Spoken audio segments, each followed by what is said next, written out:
السلام علیکم ورحمۃ اللہ وبرکاتہ۔ ناظرین اور میرے تمام سننے والوں، میں بڑی ایک اہم باتیں بتانے جا رہا ہوں اس ماہ ذوالحجہ کے حوالے سے اور قربانی کے حوالے سے۔ اس ماہ ذوالحجہ کے فضائل جو اس مہینے کے شروع ہوتے ہیں اور 13 تاریخ تک اس کے جو فضائل بیان کیے گئے ہیں نبی علیہ الصلوۃ والسلام نے، ان کی احادیث سے یہ ملتا ہے کہ اس مہینے کی کیا برکت اور کیا فضیلت ہے۔ ایک تو اس کے اوپر بات کریں گے، اور دوسرا قربانی کے مسائل اور قربانی کس طرح سے دی جائے اور کون دے اور کیسے کرے، یہ بات۔ اور اس کے بعد قربانی اور مہنگائی کے اوپر بھی تھوڑی بات چیت کروں گا آپ سے، کیونکہ مہنگائی کا زمانہ ہے اور قربانی کرنے والے لوگوں میں بڑی پریشانی اور بڑی جدوجہد اور بڑی سوچ بچار چل رہا ہے۔ بہرحال شروع کرتے ہیں۔ نبی کریم صلی اللہ علیہ وسلم کا ارشاد ہے کہ ذوالحجہ کا مہینہ شروع دن سے، پہلی تاریخ سے اس کی فضیلتیں اور اس کی برکتیں شروع ہو جاتی ہیں، اور اس میں اتنی بڑی فضیلتیں ہیں، اتنا فضیلتوں سے بھرا ہوا مہینہ ہے کہ حضور نے فرمایا کہ اس مہینے کے شروع میں جو فضیلتیں اور جو اس میں اعمال کیے جائیں وہ اور کسی جگہ ہو ہی نہیں سکتے، کسی اور راتوں میں یا دنوں میں یا کسی اور ایسے متبرک دنوں میں اتنی فضیلت حضور نے بیان نہیں فرمائی جتنی اس مہینے ذوالحجہ کے شروع سے لے کر اور 13 تاریخ تک۔ یوں تو سارا مہینہ ہی برکتوں والا اور فضیلتوں والا ہے، لیکن شروع سے پہلی تاریخ سے لے کر اور 13 تاریخ تک آپ نے اکثر سنا ہوگا کہ اس مہینے کی 9 تاریخ سے لے کر اور 13 تاریخ تک ایک تکبیر اور تحلیل اور تحمید و تقدیس کرنی ہوتی ہے۔ ہر نماز کے بعد ہر بندے کو اللہ اکبر لا الہ الا اللہ اللہ اکبر وللہ الحمد پڑھنا ہوتا ہے۔ تو یہ بات آپ لوگوں کی آسانی کے لیے ہے کہ 9 تاریخ سے فجر سے شروع کر کے اور 13 ذوالحجہ کی عصر تک یہ پڑھا جائے، اور 10 تاریخ سے لے کر 12 تاریخ کی عصر تک قربانی کر سکتے ہیں۔ 3 دن اس کے رہتے ہیں، حالانکہ پہلے دن افضل ہے کرنا۔ تو بہرحال حضور علیہ السلام نے فرمایا کہ ذوالحجہ کے مہینے میں شروع دن سے لے کر ہی اور 13 تاریخ تک آپ کو یہ عمل کرنا چاہیے کہ تکبیر اور تحمید و تقدیس اور تحلیل کرتے رہنا چاہیے۔ صرف نمازوں کے بعد ہی نہیں، یوں بھی چلتے پھرتے اور نماز پڑھتے اٹھتے بیٹھتے آپ کو یہ تکبیر بلند کرتے رہنا چاہیے، اور دیگر بھی جتنے نیک اعمال آپ کر سکتے ہیں اور اللہ تعالیٰ کا قرب حاصل کرنے کی کوشش کر سکتے ہیں وہ کریں۔ لہٰذا پہلی تاریخ سے ہی، حالانکہ آج 2-3 تاریخ ہو گئی ہے، یہ شروع سے ہی ویڈیو بنانی تھی لیکن میں رہ گیا۔ بہرحال آج ہی سے شروع کر دیں میں کہ دن رات بس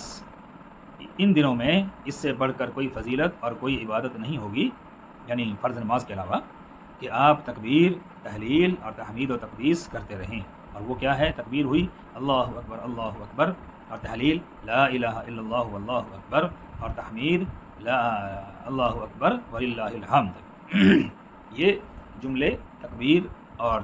تحمید اور تحلیل کہلاتے ہیں۔ لہٰذا ہر مسلمان کو چاہیے کہ وہ ان دنوں میں شروع ذوالحجہ سے لے کر اور 13 تاریخ تک اس کا پورا اہتمام کرے اور پوری شدت کے ساتھ ان کلمات کو، ان تکبیروں کو بلند کرتا رہے۔ یہ بڑی عبادت اور بڑی سعادت کی بات ہے۔ بہرحال اب آتے ہیں قربانی کے فضائل اور مسائل پر۔ تو قربانی چونکہ سنت ابراہیمی ہے اور سنت نبی صلی اللہ علیہ وسلم ہے، یہاں تک اس کو واجب قرار دیا ہے۔ جو لوگ مالک نصاب ہیں، صاحب حیثیت، ان پر تو واجب ہے۔ اگر ایک مڈل کلاس آدمی یا غریب آدمی بھی قربانی کرے بنا تنگی کے تو بڑے ثواب کی بات ہے، اور اس کے لیے بھی یہ سنت ہو جاتی ہے۔ بہرحال میں اس پر پہلے ویڈیو بنا چکا ہوں، لیکن آج ضرورت تھی کہ زمانے کے حالات بھی اس میں بتائے جائیں اور مہنگائی کے بارے میں بھی بات کی جائے، اور جو باتیں قربانی کے متعلق رہ گئی تھیں وہ بتائی جائیں۔ تو قربانی کرنے والے جتنے بھی مالک نصاب ہیں، پہلے یہ مسئلہ بتا دوں کہ ہم نے اب تک یہی بتایا اور ہم بھی یہی پڑھتے سنتے آئے تھے، اور یہ باتیں آپ کو نہیں بتائی تھیں کہ ایک گھر میں اگر ایک بندے کی طرف سے جو گھر کا مکھیا ہے اس نے قربانی کر دی تو تمام گھر والوں کی طرف سے ادا ہو گئی۔ یہ بھی حدیث ہے، بے شک یہ بھی صحیح ہے، لیکن اگر گھر میں 5 بندے ہیں اور 5 مالک نصاب ہیں، پیسے والے ہیں، کماتے ہیں اپنا اور اپنے گھر میں وہ خوشحال ہیں، تو ان سب کو قربانی کرنی چاہیے۔ پھر ایک ہی پر انحصار نہ کیا جائے، بلکہ 4، 5، 6 جتنے بھی افراد ہیں اور وہ سب مالک نصاب ہیں، پیسے والے ہیں، تو وہ سب کے سب قربانی کریں، یہ بہتر ہے۔ لیکن اگر ایسے حالات نہیں ہیں اور ایک ہی بندہ اس گھر کا مکھی اور مالک ہے اور اسی کی کمائی سے سارا گھر چلتا ہے تو پھر کوئی دقت نہیں، پھر اس گھر میں ایک ہی بندہ قربانی کرے تو وہ سب کو کفایت کر جائے گی، وہ سب کی طرف سے ہو جائے گی، اس میں کوئی مشکل نہیں ہے۔ بہرحال جن لوگوں کے پاس وسعت ہے اور پیسے ہیں اور وہ خوشحال ہیں، مالک نصاب ہیں اور سب ہیں، بیٹا بھی ہے، باپ بھی ہے، دو بیٹے ہیں تو دونوں کماتے ہیں، مالک نصاب ہیں، بیوی اتنے پیسے جوڑ لیتی ہے کہ اس کے پاس بہت سارے پیسے ہیں، ماں باپ بھی اگر کاروباری ہیں یا نوکری کرتے ہیں، ان کے پاس پیسے ہیں، تو وہ ضرور اپنی اپنی قربانی کریں، یہ ان کے لیے واجب ہو جائے گی اور وہ یہ سنت ضرور پوری کریں، تاکہ جتنا بھی یہ گوشت آپ بانٹیں، آپ کو بانٹنے کا شوق بھی ہوگا، اتنا اچھا ہے، جتنے لوگ اس کو کھا سکیں، جتنے لوگ غریب لوگ کھا سکیں اتنا بہتر ہے، اس لیے سب کو کرنی چاہیے۔ بہرحال اگر ایک مکھیا بھی کر دے گا تو سب کی طرف سے ادا ہو جائے گی، اس میں بھی کوئی مشکل نہیں۔ اب طریقہ کار یہ ہے کہ آپ جس نے قربانی کرنی ہے اس کو چاہیے کہ ذو الحجہ کی پہلی تاریخ سے اپنا بال وغیرہ کاٹنے اور ناخن وغیرہ تراشنے اور خط وغیرہ کرنے سے پرہیز کرے، ان کو بند کر دے، اور 10 ذی الحجہ کو جب قربانی کرے تو اس کے بعد اپنے یہ خط وغیرہ اور بال وغیرہ بھی کٹوا دے، ناخن بھی کاٹے، تو حضور نے فرمایا کہ اس کے لیے یہ بھی ایک قربانی ہے۔ یا وہ غریب آدمی جو قربانی کر ہی نہیں سکتا وہ ایسا کر لے تو اس کو بھی قربانی کا ثواب مل جائے گا۔ اللہ تعالیٰ نے بہت رعایت رکھی ہے بندوں کے لیے۔ بہرحال تو جو صاحب قربانی جو قربانی کرنے والا ہے اس کو چاہیے کہ وہ قربانی والے دن رات کو جو کھانا کھا لیا ہے ٹھیک، صبح اٹھ کر وہ کھانا وانا نہ کھائے، ہاں چائے پانی ہلکا سا پینا ہو پی سکتا ہے کیونکہ یہ روزے کی طرح روزہ نہیں ہوتا، اور پھر جب اس کی قربانی کے جانور کا گوشت تیار ہو تو اسی کو کھائے اور خوب کھائے، جتنا وہ ہضم کر سکتا ہے، جتنا اس کا جتنی اس کی طاقت ہے کھائے۔ آج کے زمانے میں ہم یہ بھی نہیں کہہ سکتے، حدیث یہ ہے کہ بہت کھائے، چھک کر کھائے، فل ہو کر کھائے، سیر ہو کر کھائے، خوب گوشت کھائے اپنی قربانی کا، لیکن وہ زمانے اور تھے۔ آج ہمارے ہاضمے درست نہیں ہے، ہمیں زیادہ گوشت پچتا نہیں ہے، اس لیے اپنا حساب دیکھ کے کھائیں، لیکن وہی گوشت کھائیں، یہ اس کے لیے بہتر ہے، اور اسی کا نام روزہ ہے، جو کہتے ہیں روزہ رکھنا ہے، 8 پہلا روزہ ہوتا ہے یہ وہ، تو ایسا روزہ کچھ نہیں ہے، بس وہ اس دن اپنے جانور کے گوشت کو ہی کھائے اور سارا دن کھاتا رہے۔ بہرحال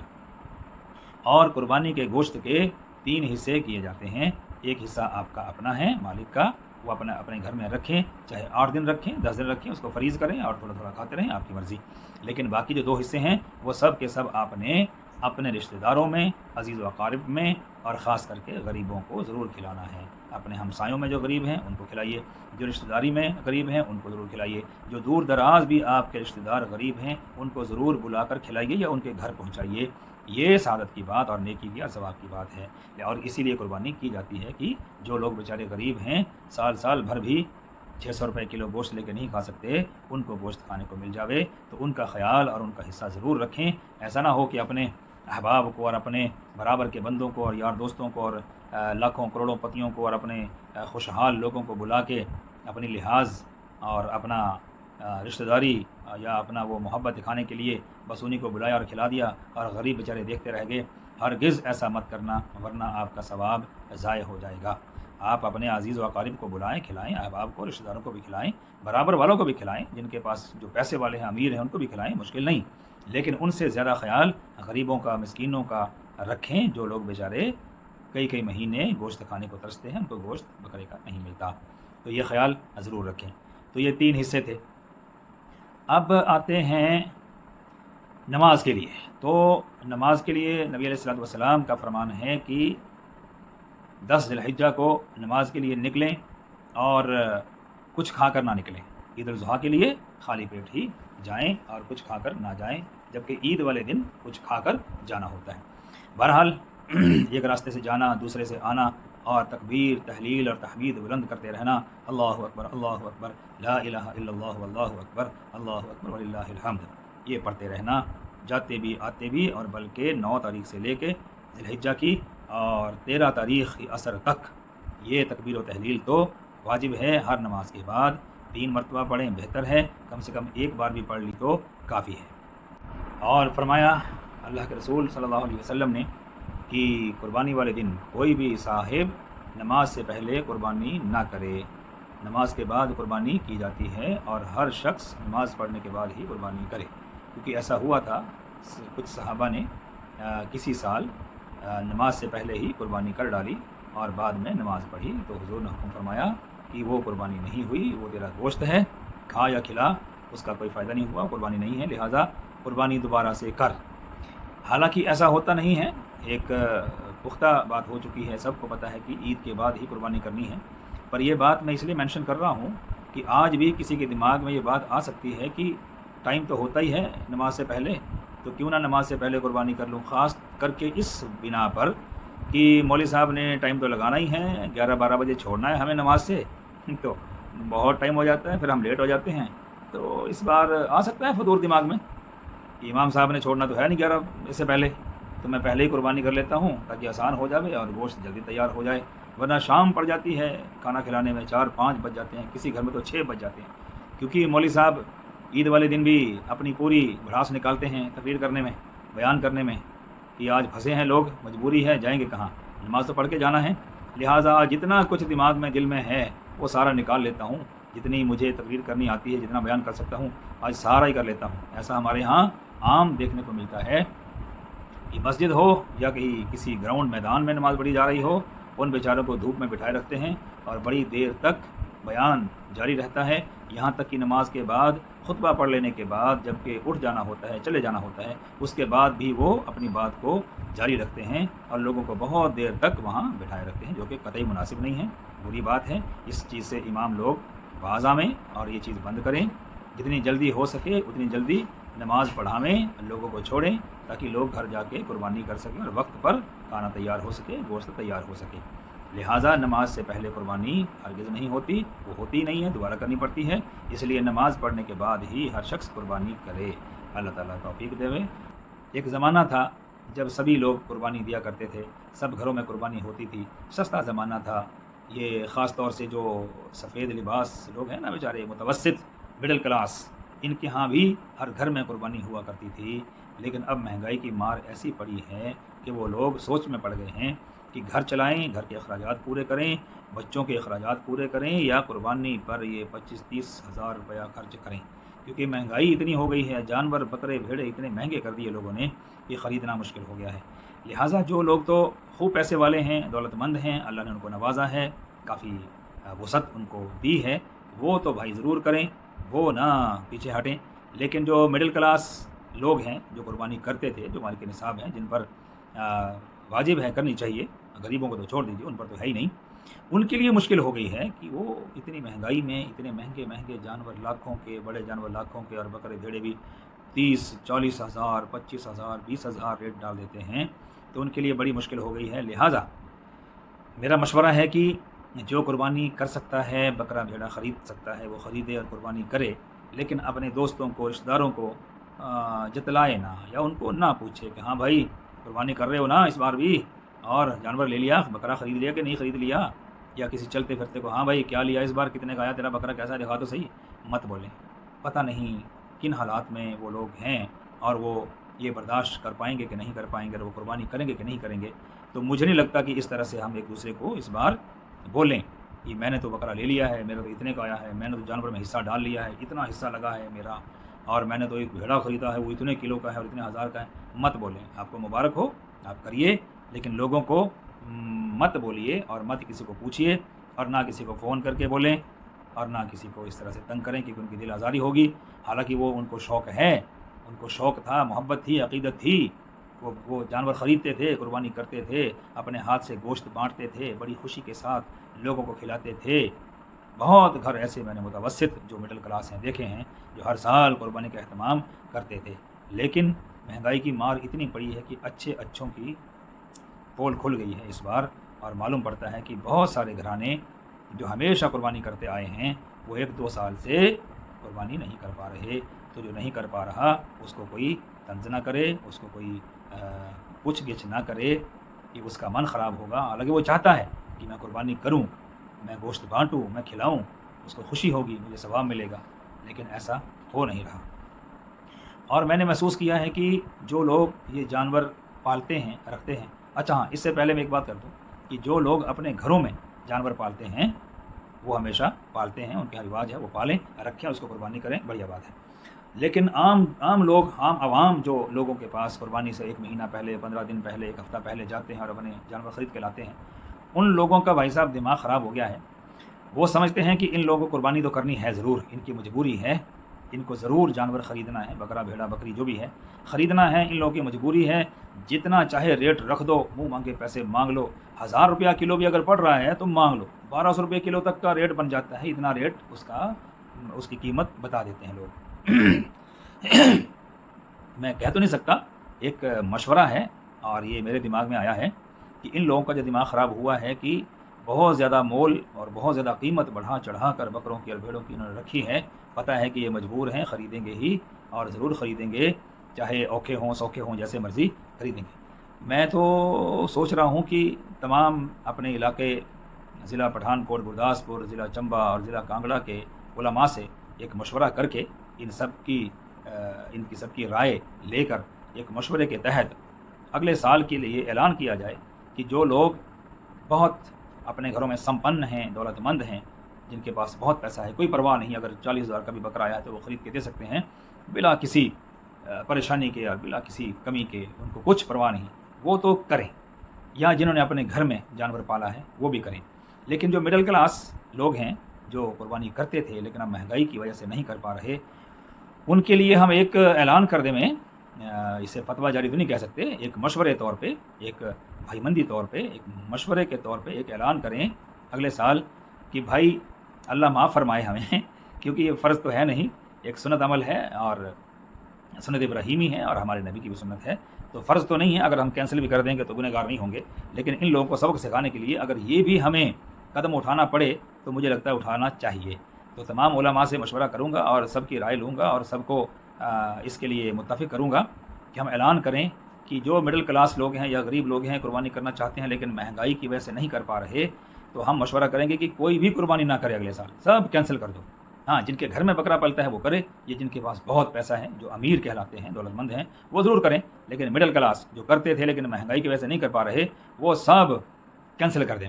اللہ کا نام لے کے، اللہ معاف کرنے والا ہے۔ کوئی جانور نہیں خریدیں گے، ان کے گھر میں ان کے کھونٹے پہ جب بندھے رہیں گے اور بکیں گے نہیں تو شاید ان لوگوں کو کچھ عقل آئے گی اور یہ کم سے کم ریٹ کم کریں گے تاکہ ہم لوگ جانور خرید سکیں اور قربانی کر سکیں۔ یہ ایک میرا مشورہ ہے، ابھی میں نے بات کرنی ہے، حالانکہ یہ بات مانی نہیں جائے گی، شاید کچھ لوگ تو اس پہ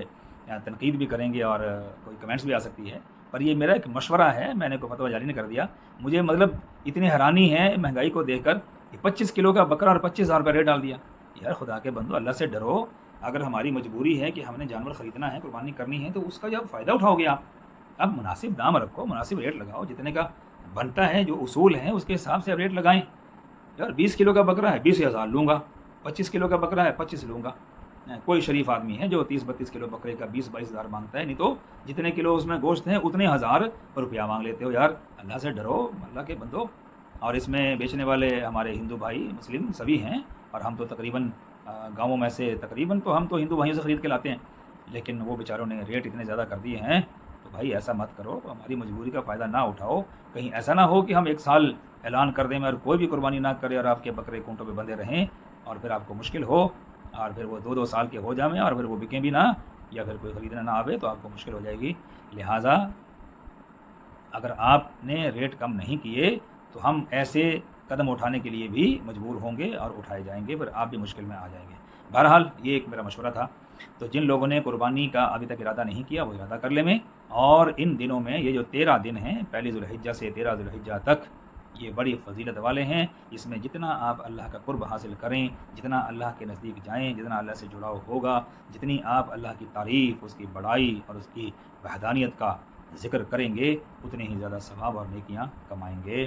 تو یہ میں نے کہنا تھا، اور اس میں بھائی ضرور خیال رکھیں جو قربانی کا گوشت ہے اس کو ضرور جتنا ہو سکے زیادہ سے زیادہ بانٹیں، اپنے کھانے کے لیے رکھیں، لیکن اس میں سے اگر آپ کھلاتے ہیں یا بانٹتے ہیں تو بہت بڑے ثواب کی بات ہے، اور غریبوں کا دھیان ضرور رکھنا، ان کو ضرور کھلانا یا ان کے گھر میں پہنچانا۔ اگر آپ کچا بانٹتے ہیں بہت اچھی بات ہے، کچا بانٹنا ہی سنت ہے،